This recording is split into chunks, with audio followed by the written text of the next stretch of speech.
Either way, yeah, these two characters are very contrasted in their idea of how to go forward in life. And I think the father did have this idea of going forward in a different way. He didn't want the son to be a woodcutter.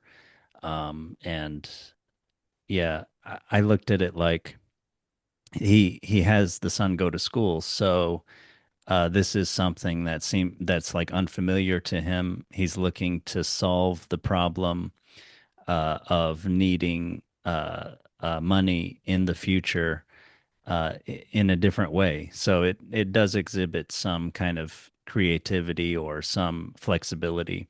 But yeah, when it doesn't work out, then yeah, he doesn't know what else to kind of do.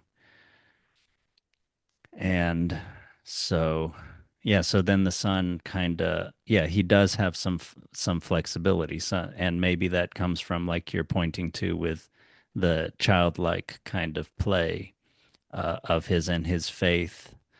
The faith in his luck, you could say that's the faith sort of that he will be able to do what something that works out, which later shows up with the genie, a genie in the bottle, or I'm calling it a genie, but we can call it It has what that we feeling, want. which is odd for a Brothers Grimm story, Yeah. more Arabian Nights than Brothers Grimm, but who's to say?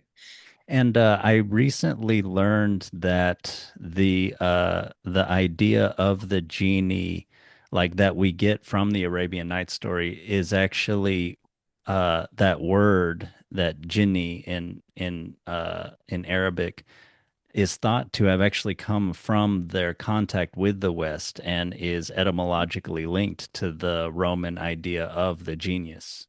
So that Oh, kind of is something that comes back to us through. So it is, and it is sort of satisfyingly clear that yeah, this genie like thing in the bottle is therefore a genius, an essential nature, and whether we want to say it's of the boy or of the tree or of life or, something of the story itself, we can kind of get into that. But yeah, yeah, I thought yeah. I that have was a a lot to cool say, thing.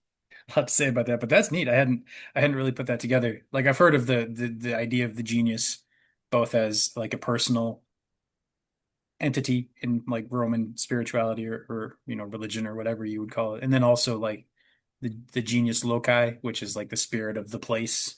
So you go, Oh, a wow. river or a waterfall or a forest or a tree, just something like the feeling of a place where you feels like it's got a living nature to it, and not just Yeah. like nature, but like, oh, something is here, some presence is here.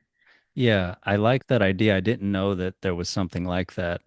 I thought in Japan they tend to have that idea in spades, like even nowadays, like when they open a new building, they'll do some ceremony, some kind of propitiation to the god of that building or that land or something like that. And I wonder if that might come back in some way. And I feel like just linking spirit to land is kind of maybe something that we're lacking and maybe would kind of help with our feeling of connection to the world because we're so Yeah, abstract, and then it gets into just numbers and money and property and things, and that sort of seems like everything's like abstract to us, and I wonder if that's kind of part of our meaning crisis.